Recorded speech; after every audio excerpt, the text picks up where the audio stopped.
Welcome to the Metal Detecting Podcast, brought to you by XP Metal Detectors. We're digging the plugs and pinpointing the topics you want to hear. Now here's your hosts, Dave Kimball and Grant Hansen.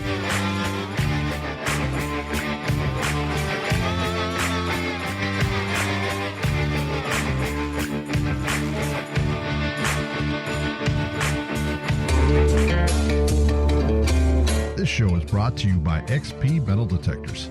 XP Metal Detectors is a high-end, innovative metal detector company with high-end metal detectors, coils, and pinpointers. For more information, go to xpmetaldetectors.com. For a dealer near you, try a Google search or go to xpteamusa.com.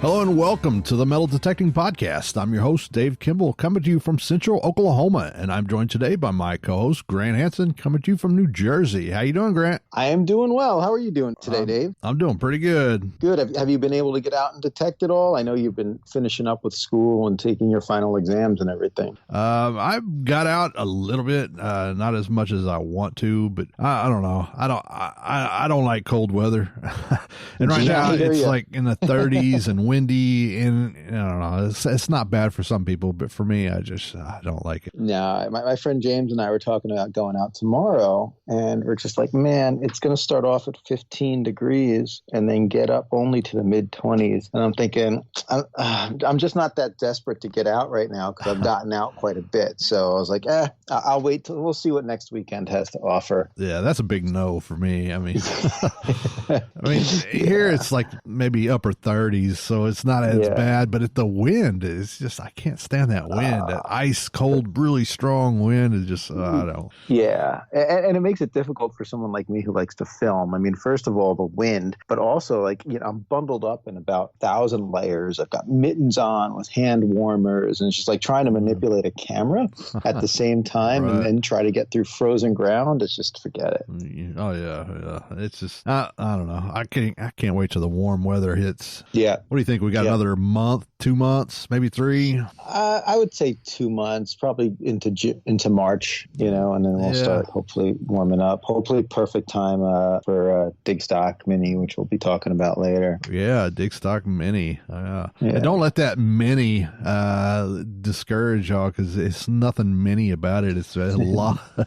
Yeah. It's pretty big. It's pretty huge. But for those who can't get out, we've got some new videos out on our YouTube channel. I know Andrew Benson has a great one on how to find spots where you can find gold and go gold prospecting. So that was very educational. I enjoyed that one. Right. Andrew has found a lot of gold coins, and I mean, it's insane. I've talked to him before. We interviewed him before, and I can't remember how many gold coins he's found, but it's like, dang. Yeah, it's still on my bucket list as many other people, but maybe one day I'll see it in the ground and not know what to make of it.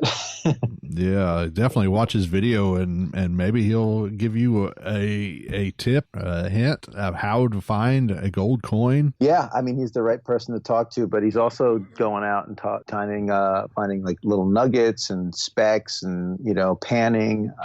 He does it all. Yeah, and XP now makes gold pans, so that's pretty cool. Yeah. So one day I'd like to go out west, or I would really honestly love to go to Australia and do some nugget hunting, but one day. Yeah, one of these days. Yeah, so like you said, check out YouTube channel, Andrew Benson on there. Check out XP Team USA on YouTube. But when we get back, we're going to talk with Pete Sorrell, and we're going to talk about Digstock Minie. I'm looking forward to that one. All right. Hey guys, RC here with XP Team USA. If you want to sit back, relax, and just watch some fun and entertaining detecting videos, head on over to YouTube and search for my channel, RC's Dirt Therapy. I promise it will be worth a subscribe. This segment is brought to you by Omega Mill Pouches, the official digging pouch of XP Team USA. If you're looking for a rugged, hunt-tested, washable pouch, look no further than Omega Mill. Get on eBay and search Omega Mill Pouches. That's OMEGAMILL.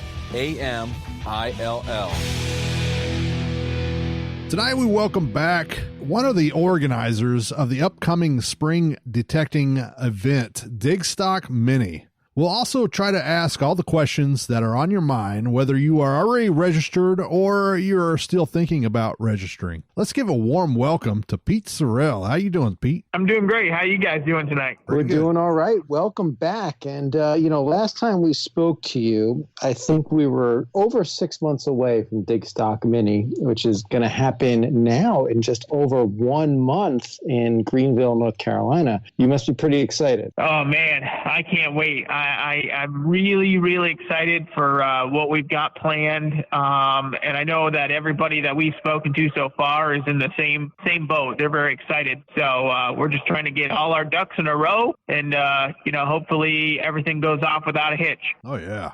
That sounds really exciting. I understand that there are less than 30 tickets left. Now, if everybody's waiting for the last minute, this is it. So if anybody... This is it. Yeah, so somebody is going to buy the ticket late. How can they secure the spot, and what is your advice? Well, we're actually, since we talked earlier, we're actually down to 19 tickets left. So they're going a lot faster than we thought. Oh, wow. I sold probably 6 or 7 just today, and they're going fast. So my suggestion is, if you want to buy one, we only have a limited amount. It's a finite amount, basically. We won't be giving out any extra tickets after we reach our number of 275. That's basically due to the property, the agreement we've already got with the property owner, and that's just what we've been advertising the whole time. So if you want a ticket, you're going to have to get yourself over to digstockevents.com, click on Digstock Minie, go to tickets and info, just scroll down, buy your ticket, fill out a liability waiver, and you'll be all set. As long as that page is still showing on our website, the tickets and info site, or if it still shows a little thing where you can buy a ticket, then they're still available. But once that goes away, they are sold out. Yeah, I would advise anyone to act pretty quickly if you're interested. And what we'll do is in the live chat right now, we'll try to we'll connect with you, Pete, before we go in the air to see just how many tickets are left. So I'm sure it's going to be less than 19. It might be 0 by that point, but we'll see. Right. Yeah. So, even though this is called Digstock Minie, Minie is in the title, but you've got a ton of land to search. So how big is this permission that everyone's going to be on, and what types of places will there be to dig on that site? Yeah. So my partner, Matt, who wasn't able to join us tonight, he actually lives in North Carolina, not far from Greenville, and he secured us the most amazing permission down there. It's a permission he's been trying to get on for probably 10 years, I think. And we were finally able to get a contract with the landowner to put a hunt there. It's 2,200 acres. It encompasses riverfront. There's a lot of great sites on there, including 2 colonial plantations, a colonial river landing, a Native American village site, and approximately 40 home sites dating prior to 1905. Wow. That's great. And you're going to actually have maps, right, that show people where these things are to help them out? Yeah. So we're kind of like a full service hunt. We want everybody to basically enjoy the hunt to the best, that they can by providing them with a lot of different things that some folks don't do on a hunt like this. So everybody that signs up will get a map a couple of days before the event. We will send out an email with the map and the site information. And then actually on site the day of the event, we're going to have a QR code that you can scan right at check-in, and you can actually download a PDF of the map onto your phone, and you can walk around the whole property all day and have every site loaded right up on there. Oh, wow. That's awesome. That is awesome. So last time you talked, you said your short recon revealed some great finds and that you kept them in the ground. While nothing is guaranteed, what are some of the finds you expect to come up in this area? Oh, from what we dug, we have a pretty good idea that quite a few colonial coins will probably pop up, including large cents, reals, stuff like that. But then you're also going to find, because some of the home sites date to the early 20th century, you're probably going to find Indian head pennies and buffalo nickels and V nickels and that type of stuff as well. So, there's a lot of cross-century movement and everything in the area. area. And then we're also pretty confident that the Union Army and the Confederate Army traveled the corridor that our hunt site is on. And we also know that a lot of times back in those times, back in the day, when they were moving like that, they would stop at like plantations or something to rest. And we do know that there are 2 sites on our property that fit that description. So we're not guaranteeing any civil war, but there's a very good chance that somebody will chance upon some great artifacts from that time period as well. And you mentioned Native American. Do you expect, I don't know, I don't hunt for this. I've only found one in my life, maybe some points coming up, some eyeballs or some digging for that kind of stuff? Oh, yeah, definitely. So on our recon, there's a field full of shards, shells, pottery, points. Basically, we could see that kind of stuff on the surface. So it'd be nice if we got a little rain, maybe a day or 2 before the event, to really bring some of that stuff out. Mm-hmm. Yeah, that would just be an extra bonus for everybody swinging a metal detector. Just to eyeball that and get something that might be 1,000 years old or more. Correct. So you're holding this event in the South, in North Carolina. You can't have an event like this without some good old Southern barbecue. Tell us about the lunch you've got planned. Yeah, so we've got, there's a local barbecue place down there called Abrams, and I've had their food before, and it's delicious. And so anybody that buys a ticket, you guys are entitled to a barbecue lunch on Sunday of the event. Yeah, so what other food facilities will be on the site? So we're going to have a food truck available all Saturday, and I don't know if they'll be there Sunday because it'd be kind of a contradiction, but they might also be on site just to, if somebody's not interested in the barbecue or whatever, they could try something else. I'm not 100% sure on that yet, but they might be there both days. What kind of weather are you expecting out there at this time? That's a great question. I've been down there in March, and Matt and I will both attest to you that when I went down, I brought snow with me the last time. But I don't know. It could be, usually, I've checked the weather. Usually at that time of year, Matt said it's in the 50s or 60s during the day, 30s and 40s at night. So not unlike like a fall day here in New York in October, Yeah, it's going to be one of them bundle up in the morning and shed everything off by noon, huh? Yeah, that's what we're hoping. That's great. I actually love detecting in like 50 degrees. It's not too hot, not too cold. I can go all day in that kind of temperature. I think that's the perfect hunting weather myself.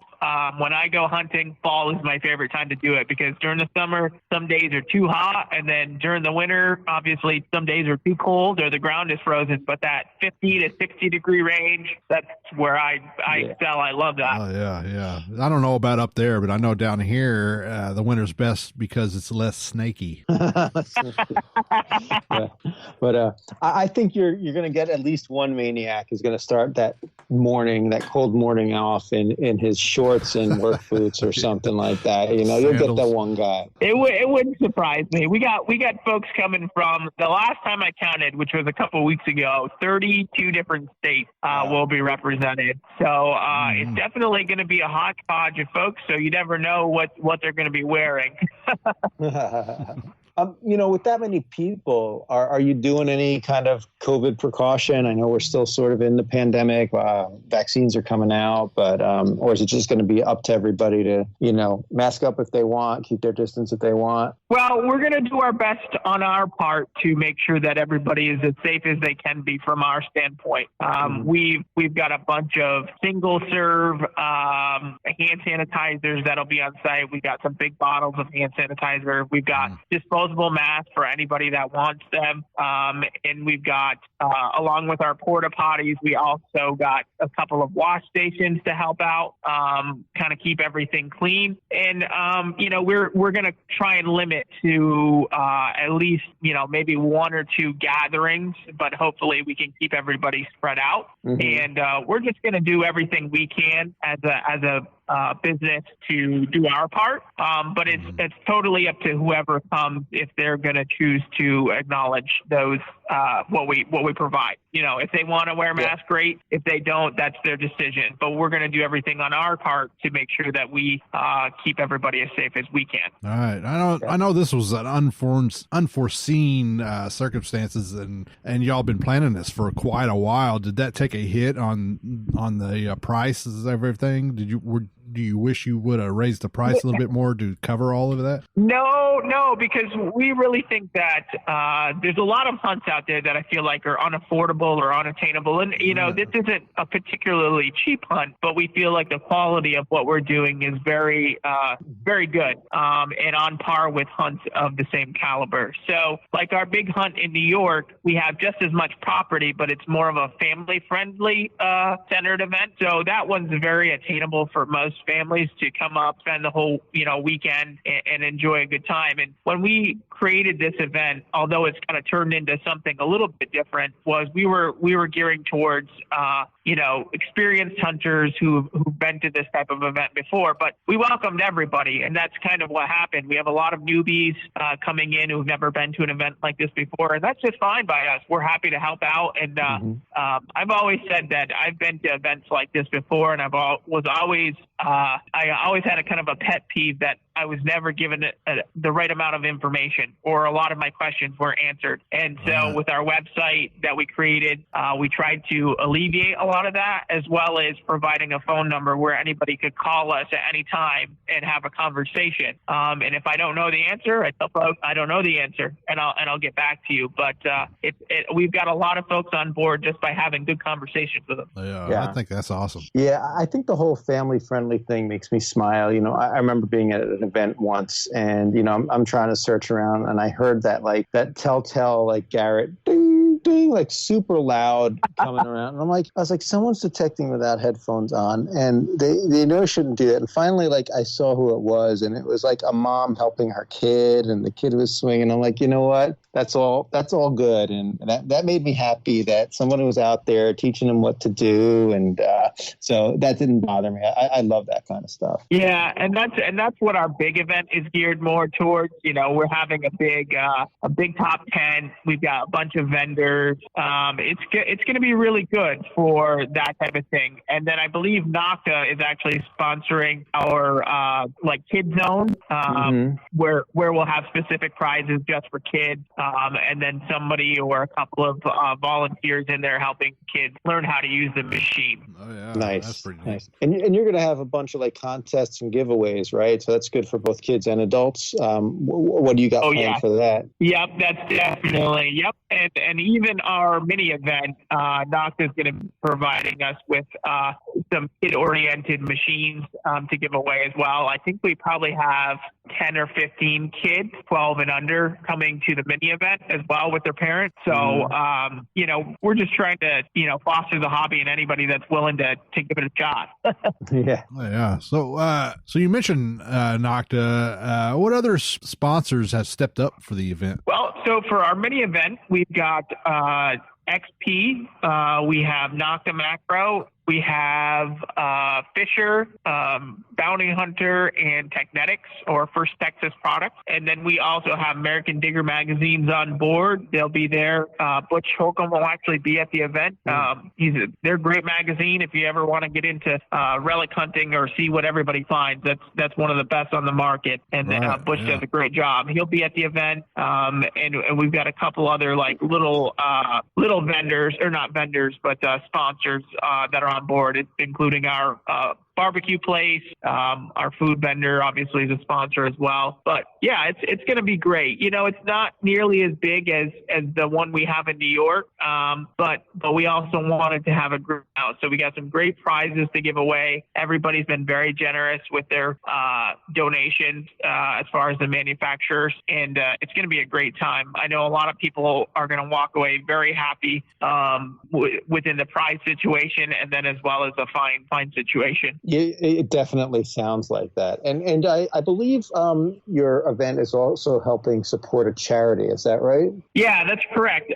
So Matt chose a charity. I actually can't think of the name of it off the top of my head. But for this event, he chose the charity, and we do donate a portion of our proceeds to that charity. And then we do the same thing for our big event. Our big event in the fall, our charity is Wounded Warriors. And we're going to do a big, because we're big about helping the veterans and supporting our veterans because they do so much for us. So we just want to give back to them. So like even at our mini event, we have a special veterans only raffle. So they don't have to pay anything extra when they walk in the door. They tell us they're a veteran. They get a special ticket, and then we have a prize pack valued at $1,000 or more. And basically they're just all entered into that, and one of them will walk away with that prize package.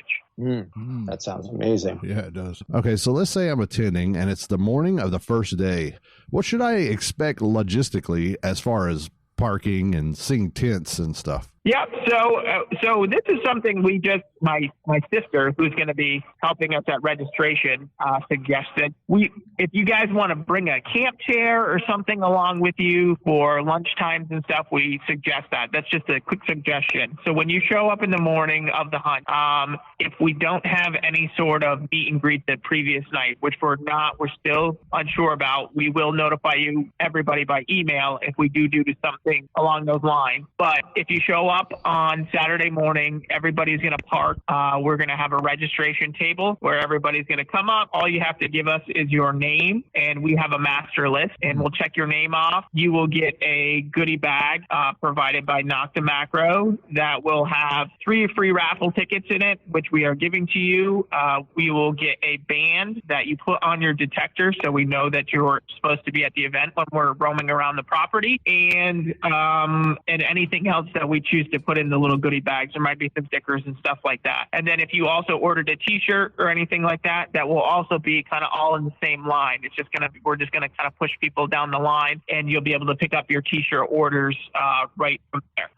And then once everybody's all registered and ready to go, we're just going to kind of gather everybody up at a safe distance, as safe as we can, and jump up on a high spot and use the bullhorn to give everybody instructions on what the rules of the property are, to kind of give everybody the boundaries, parking information on sites that aren't immediate to where we are, and that's about it. Then we send everybody off, and then we'll be selling raffle tickets throughout Saturday and then Sunday up until lunchtime. And then at lunchtime, instead of waiting until the end of the day to give away all of our raffles while everybody's kind of sitting around eating their lunch, we're going to give away our raffle prizes. And then as soon as that's done, everybody can head back off into the fields and hunt the rest of the day to their heart's content. Awesome. It really does sound like it's going to be an amazing event. And sorry I won't be able to be there, but I'm excited to hear about it. And then once it's over, it's going to be start time to start working on the big Digstock event in October,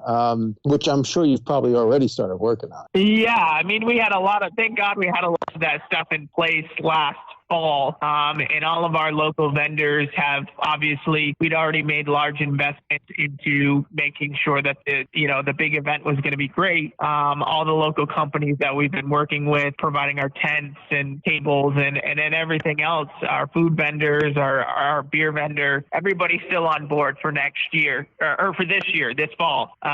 So it's been great. We have a lot of that already planned. There's still a few things that we got to get in place.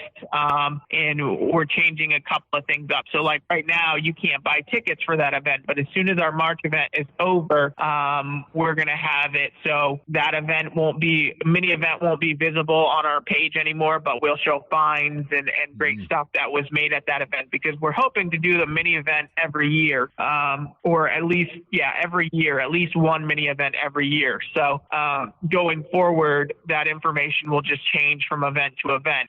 But once the mini event's over, we will have the main Digstock page will go live. You'll be able to buy your tickets right on our website, the same as the mini hunt.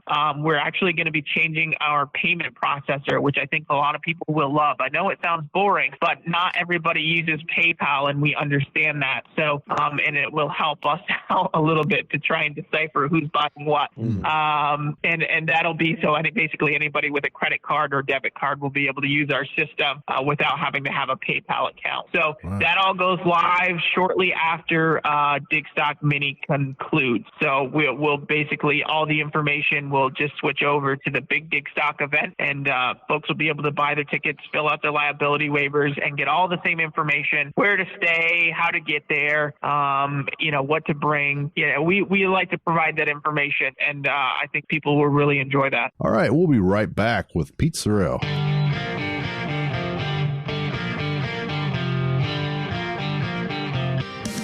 XP has introduced its new ORX machine, a high-end machine at a mid-range price. The ORX has 4 factory preset programs, 2 gold, 2 coins, also 2 user programs. The ORX comes with a high-frequency coil and is compatible with the X35 coils. The ORX is now available in the USA.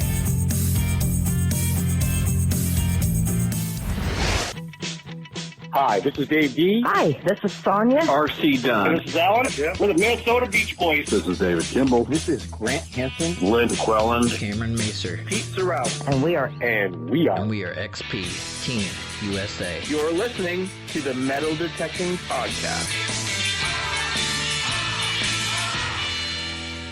And we're back talking with Pete Sorrell all about Digstock Mini. For the fall event, there will be a new permission in addition to the great permissions from 2 years ago. Is that right? Yeah. So the farmer that we had the first year that we were on that property, we ended up talking with him, and he was really excited. He felt kind of bad that he wasn't able to get all the fields, the crops off the fields that we had promised everyone. So we, instead of putting it the same weekend that we had the original event, what we did was we pushed it back a weekend. And after talking with the farmer, I said, "Will this work?" And he says, "Yeah." He says, "No doubt." He says, "We should be able to have most of that property, if not all of it, cleared off crop by that time. Usually by that time period, they're just finishing up a lot of crops." So a lot of the fields that weren't available 2 years ago, including one field that's 400 or 500 acres. There was another field that I think is close to 700 acres that wasn't available. So that's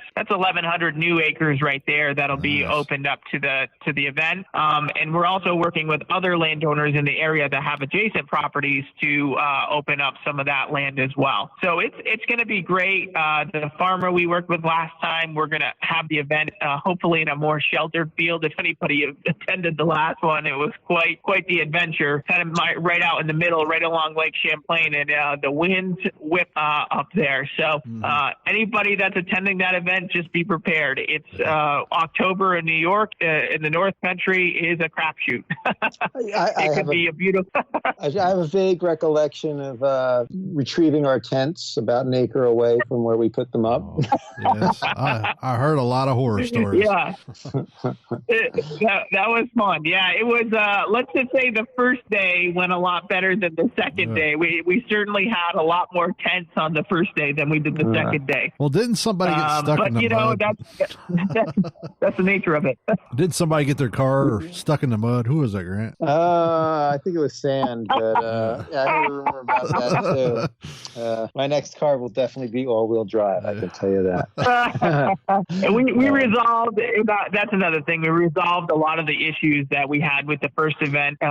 We got a new crew. It's three detectorists. Myself, Matt, are the main owners of Digstock event, and then we have a financial advisor whose name is Dave Lofgren out of Central New York, and he keeps an eye on all of our funds and where they go, and he's a great guy and very knowledgeable, and so folks should be happy to know that when we buy something, it's all kept track of. We all have that information.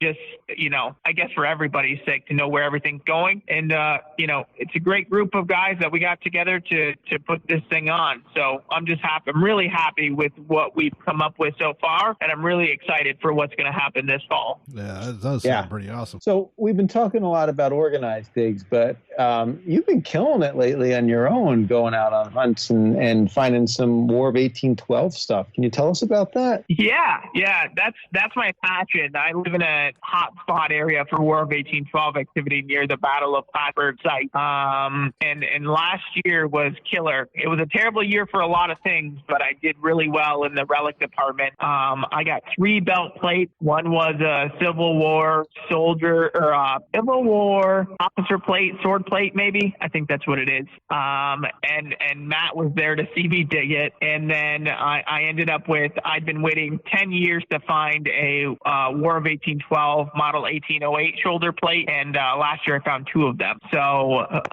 one was on the side of where we know there was a fort or near a fort kind of in the river is where I found it. And then the second one was at a site along a river that we know, well, we didn't know at the time, but we found out later that they camped along. And that was awesome. Both recoveries were amazing. First one, I didn't have anybody to share it with. No one was there to be excited with me. And then the second one, luckily I had a friend along with me when we got the signal, and we're like, oh my God, we don't know what this is. And as soon as we pulled it out, it's just incredible. It's great to share stuff with that friend. That is awesome. You know, speaking of 1812 stuff, I seen that you created a new Facebook group page for buy and sell of authentic War of 1812's artifacts. Is that right? Can you tell us a little bit about that? Yeah. So, so I always see these different sites out there for like Civil War buy, sell, trade, and like Revolutionary War buy, sell, trade, that kind of thing. But I really felt like there was kind of a spot lacking for that time period and before. And, you know, I myself am a collector as much as I am a digger. I also enjoy having and collecting different items from those time periods. And really, it's kind of evolved. I mean, it says 1812 and before, but it's kind of evolved into really anything that probably 1840, anything Civil War or before, it seems like. And people have been posting some great things up there. Nothing has been for sale yet, but that's okay. You know, this is one of those things that's growing. I think we only have about 80 members or so. But I just like seeing the different variety of items that come up from around the country and all these different spots. And we've had some great posts up there, people looking for information, which I'm happy to provide as best I can. And hopefully the more people we get in there, the more knowledge we can help disperse. You know, I love buttons. That's what I started it for, because I was hoping maybe somebody would have some buttons that I don't have, and we could do some trades. Right. Yeah, that would be that's a really good way to go about it. You know, buttons I've been finding a lot lately, and you know, some have some stuff on it, some don't. I'd be interested, especially with the more sought after ones like the 1812 ones or other military. How do you go about cleaning them so that you're not destroying them and still preserving as best? You know, you want to clean it up so you can see it, but you don't want to pick too much off of it. Yeah, that's a hard one.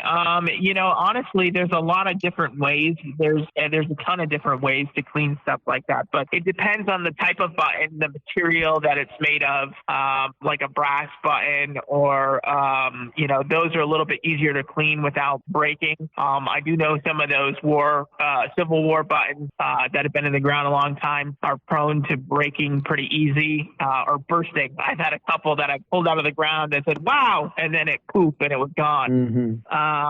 So I'm sure, but if you got something that's a little bit hardier, some of those single piece brass buttons from the War of 1812, I've had some that I dug on a site in the middle of a field, and I just thought they were plain flat buttons. I threw them in my tumbler, and lo and behold, I had 2 War of 1812 buttons. I had an artillery with the eagle on the cannon, and then I had a regiment of artillerists button, an RA, script RA, and I actually gave those both to the farmer for letting me on the property. But I didn't even know what I had until I threw them in the tumbler. So obviously, if they're made of pewter, I wouldn't suggest that. Just do your picking. And I know this sounds really weird, but I use a Renaissance wax. That's not the weird part. I like Renaissance wax. I think it does a good job at sealing them if you do it properly. I use a graphite pencil, and I take a little bit of that graphite and I put it on the end of my finger, and I put it on the button itself, and it actually brings out a lot of the details. Sometimes you can't see anything on it, and it'll bring up the features a little bit better. So a lot of my buttons in my collection are actually have that treatment, and people have said, oh my God, how did you make it look like that? And I don't even know where I saw it. I don't know if it just one day I just experimented with it and found out that I liked the way it looked, but that's what I do. Well, that's interesting. But every button's different. Yeah, that's interesting, because I have seen that with Indian head pennies and older coins and stuff. I've seen that where when people leave the dirt and I've done they can actually you can actually tell every little detail on the dirt from the dirt itself. If you clean it off through the high points and everything, like with the Andre pencils or something like that, but you can leave the small little dirt inside the crevices, and it really brings that out where you can tell every little detail. Yeah, and actually I use that same trick on coins. Some of them are real toasted and you can barely tell what's on them, but that little graphite pencil trick does do wonders sometimes. Sometimes it works great and sometimes it doesn't, but I've been doing it for several years now, and it's just a little odd little thing that I do. Some of the coins in my collection and buttons in my collection really pop with that use. That's interesting though, with the graphite pencil. I've never heard that one, but that is interesting. That's yeah, I've never heard that. I'll have to give it a try. And I've tested throwing buttons and just generic flat buttons that don't have any whatever into the tumbler, but the shanks don't often survive. So I don't know if I would do that on purpose, but I'm glad yours came out okay. I wouldn't do it. I wouldn't do it unless I knew that the button was hardy. I guess if it was brass or some sort of harder metal, copper maybe even, which I don't think I've ever seen a copper button, but brass is pretty hardy. But anything that's made of pewter or lead or any softer metal or a metal that'll deteriorate, I wouldn't throw in there. Now listen, in my younger years when I first started detecting, I was like, oh, this tumbler can do anything. and I found out very quickly within my first run that the tumbler can't do everything and will in fact destroy artifacts if you're not careful. Right. Yeah. I've gotten lucky with putting things in that I didn't realize what they were, and all of a sudden they came out like super shiny silver. I'm like, oh my goodness, I'm glad I shut it off after 2 hours. So what does the future have for Pete Sorrell? What do you have anything lined up for the future in 2021? Oh yeah. I'm still working with XP Team USA, and we're still doing our thing over there. But as far as Digstock event, we hope this is a long-lived venture for Matt, myself, and Dave. We love the hobby. We've been doing it a long time, and we just like sharing it with others. And not just the metal detecting part of it, but the digging and finding history in general, whether it be Native American artifacts or bottles or, fossils or, but we want to incorporate all of that stuff as best we can into our events going forward, the same as we're doing this year. So we have big plans for the future. We've got a couple of really big ideas going forward. Some of them we can't reveal just yet, but we definitely will be continuing the hunts. As long as we can continue to get quality properties, we'll definitely continue to hold hunts as best we can. And our hope is that they're not just, one in the south and one in the north, one in the south, one in the north. We're hoping if we can find some quality sites out west or in the Midwest, we'll be pushing out in those directions as well. So keep an eye out. If somebody has any information about properties that they think would be viable for a hunt like this, I mean, we're more than happy to talk with folks to see if it is. And we're just always looking for new places to do this because, as you all know, a lot of places have been hunted out or have been hunted for a very long time. And rare sites, virgin sites are very hard to come upon. But we're doing our best to scout some of those out. Awesome. Right. And, we really wish you guys the best of luck with Digstock Minie coming up. And again, if tickets are still available and you're thinking about it, jump on it and don't wait. We wish you great weather, non-eventful travel down there because that's the best kind of travel.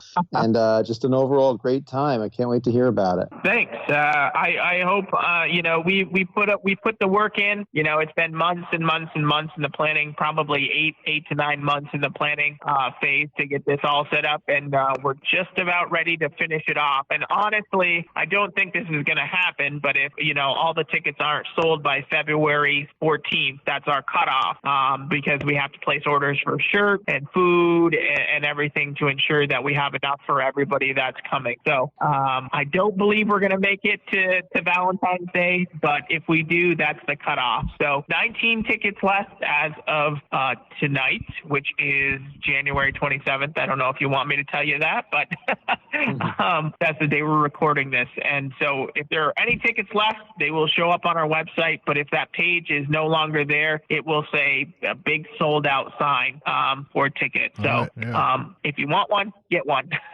Right. And like you said, tickets are going fast, and everybody, if you want to get on that, you better jump on it right now. Pete, can you tell them once again the price and where they got to go to get the tickets and how they can obtain them? Yep.